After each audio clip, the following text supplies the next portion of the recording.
The first time I walked onto the set of Power Rangers, so many different things. I remember pulling up and they had our parking spots spray painted with our color. So they had all the colors next to each other. So you can imagine, I had just moved from Virginia. It was my first kind of real on-camera job. I'd done a couple things, but I grew up doing theater. So I pull up to a big studio and there's my parking spot right outside the door.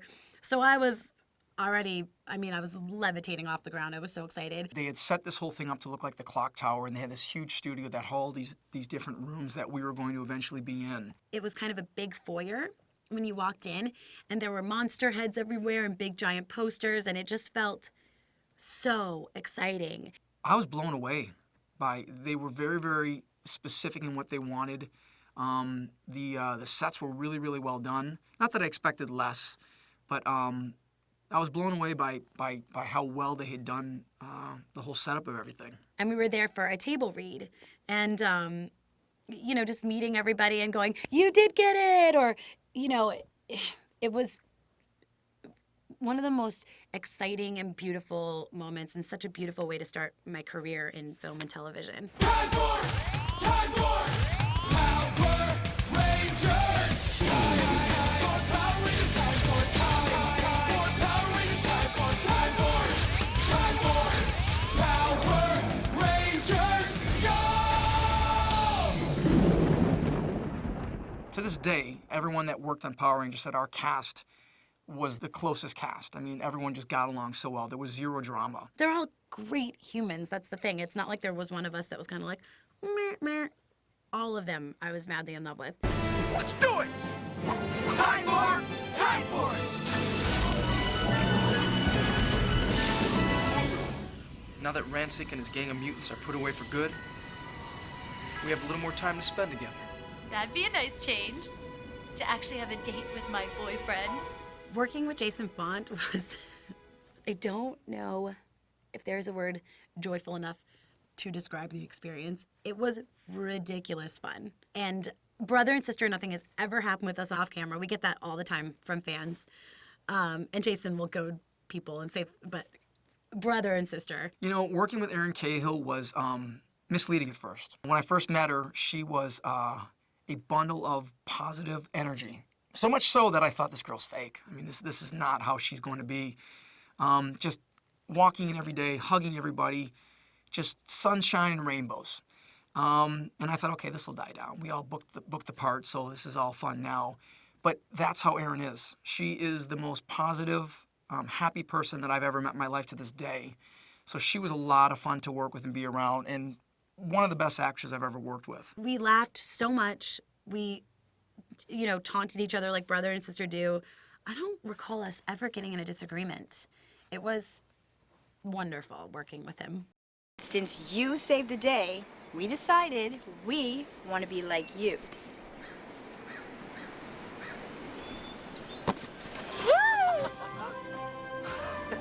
Hey.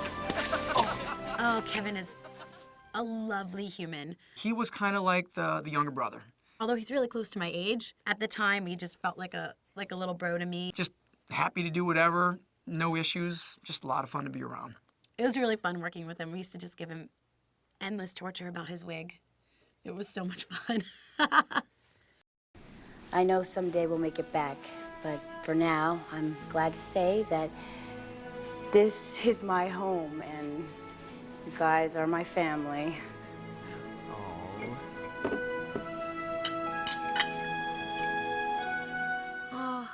Working with Deborah was a dream. That's exactly how I feel about Deborah. Working with Deborah, similar to Kevin. She got on there and no issues. We had a great time with that. She is probably the sweetest human I've ever met. I don't think there's a mean bone in her body. I worked with her for a year, and I don't think I ever saw her in a bad mood. I never saw her say an ill word. Even when she was tired, she was still like the most joyful creature on set. She's absolutely stunning inside and out. And I swear she hasn't aged a day, so I'm thinking maybe she drinks baby's blood. Hey, Wes doesn't know that Lucas is a championship race car driver, does he? No, but I bet he's about to find out. What else for? Race car driver. What? Michael was most like a little brother out of anyone because we had to wait for him to turn 18 to start filming. So he came to boot camp, and we were all like, "Oh, you do." I mean, he was like a year and a half younger than me, but it just felt like such a big age gap because we had to wait for him to turn 18. Him and I would enjoy. We'd have a little bit more on the fun side. I think him and I were the ones that would create a lot of different pranks or things. But Michael and I have stayed very close to this day. I consider him like a brother, so a lot of fun to be around. Good-looking kid, so all the girls loved him. Michael Copan is a very good-looking man. So's Jason. So's Kevin. They're kind of lucky for me. Everywhere I looked on set, it was lovely. Listen to me. This is not about us. Please, don't do it. Quantum power!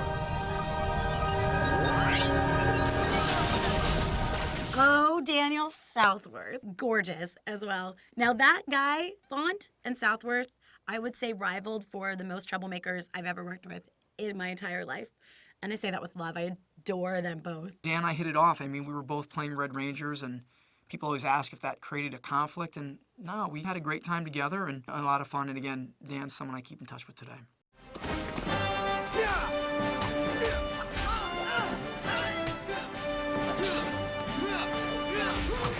For Rangers, we trained, actually, when we got the job, we then had 2 weeks of kind of boot camp. A lot of the Rangers that were on the show my season weren't martial artists or gymnasts like they had been in the past. They were actors. So they really wanted to make sure that, most importantly, you knew how to fall.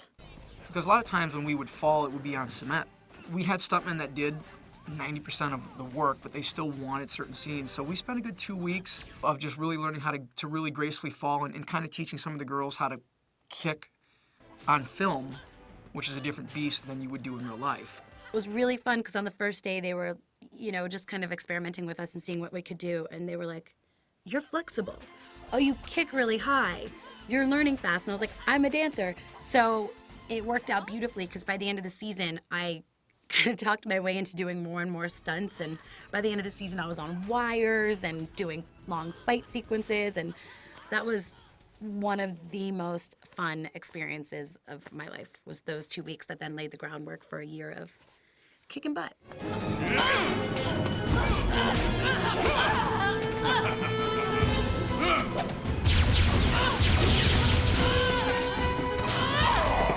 The stuntmen for Rangers were phenomenal, like incredibly talented humans. They're, from what I understand, after the fact, Alpha Stunts, some of the best stuntmen in the world. And it's huge to have a stunt team that is that professional and that good at what they do, because a fan base which has evolved and grown is not dumb.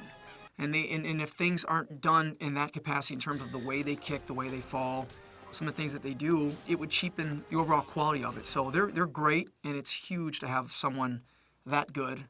But equally to work with the actors who aren't as familiar with how this goes, to really kind of handhold us through the process so nobody gets hurt. I personally had 2 different stuntmen. This is going to ruin the illusion. So, spoiler alert, I had Kazu and Tomo, and they were both Japanese men.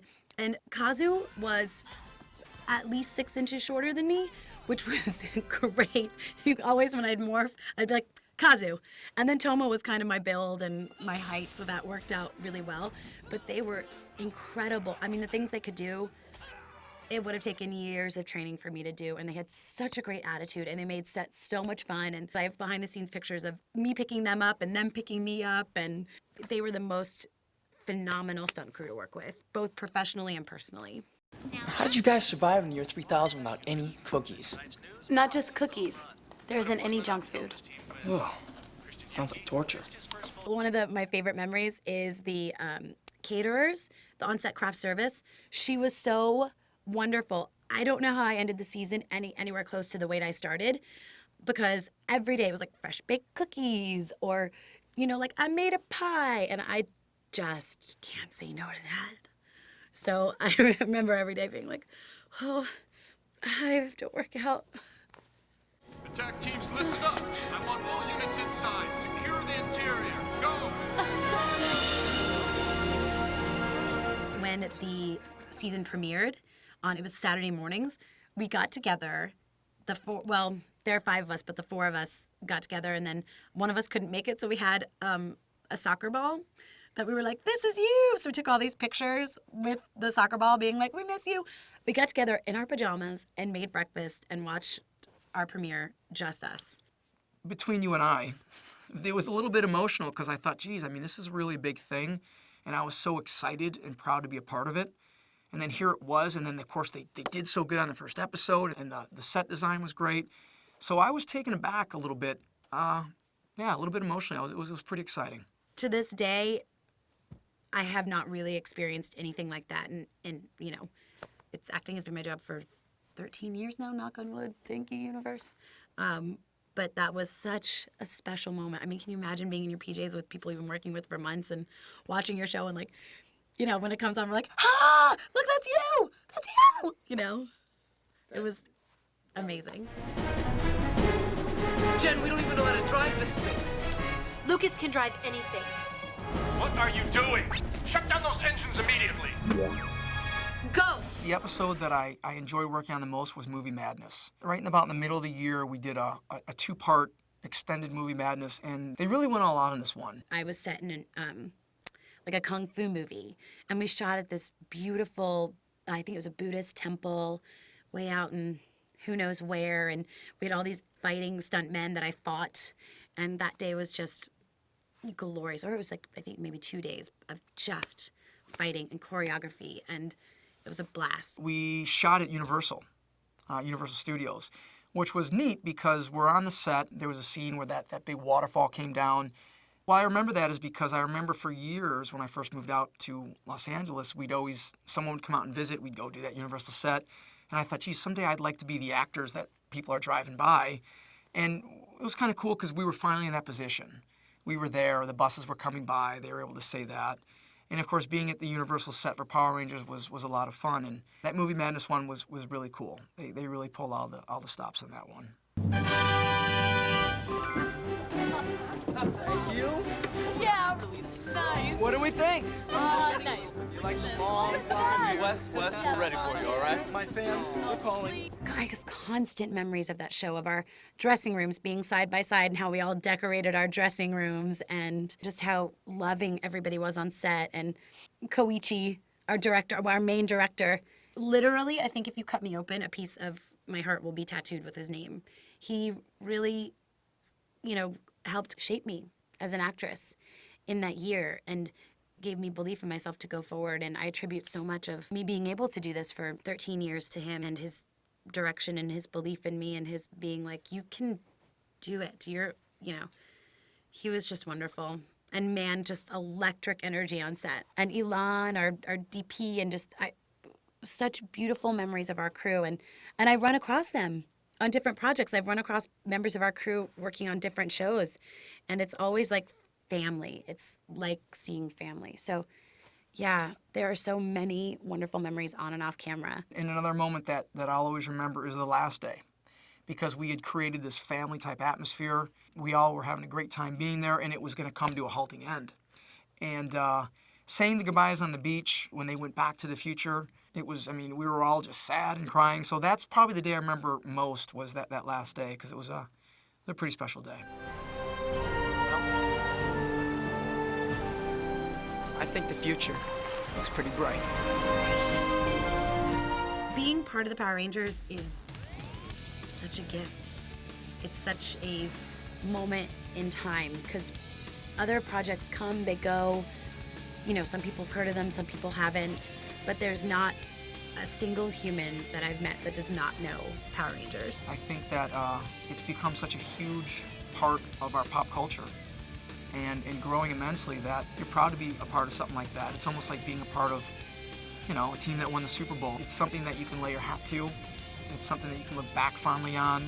So being part of history like this is really humbling and exciting, and something that, I wouldn't trade for the world. Our main, do not use that. Frank, I'm watching you. We'll see. We'll talk after the show. Frank. Okay.